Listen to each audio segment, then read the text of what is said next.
কি ইউটিউবে ভূতচক্র প্রায় লিমিটেড এই মুভিটি খুঁজে পাচ্ছেন না? তো কি হয়েছে, আমাকে বন্ধু বানান, আমি মুভির মতন বিনোদন দেব। মুভির মতন বিনোদন চাইলে এখনই আমার চ্যানেলটিতে লাইক এবং সাবস্ক্রাইব করে পাশের বেল আইকনটি বাজিয়ে দিন বন্ধুরা। সহজে আমার বন্ধু হয়ে যান এবং আমার এই চ্যানেলটিতে লাইক এবং সাবস্ক্রাইব করুন। মুভির মতন বিনোদন চাইলে ভিডিওটি কেটে কেটে কিংবা স্কিপ করে দেখবে না।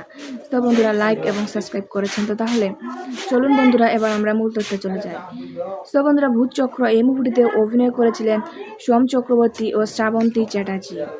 আরও অভিনয় করেছিলেন গৌরব চক্রবর্তী, বনি সেনগুপ্ত ও ঋত্বিকা সেন। সো বন্ধুরা, মুভিটি পরিচালিত করেছিলেন হরনাথ চক্রবর্তী এবং লিখেছিলেন পদ্মনাভ দাশগুপ্ত। সো বন্ধুরা, আশা করি আমার ভিডিওটি তোমাদের প্রত্যেকের অনেক অনেক ভালো লাগছে এবং আমার পরবর্তী ভিডিও পাওয়ার জন্য আমার বন্ধু হয়ে অবশ্যই চ্যানেলটিতে লাইক এবং সাবস্ক্রাইব করে পাশে থাকবেন। ভালো থাকবেন, সুস্থ থাকবেন। ধন্যবাদ।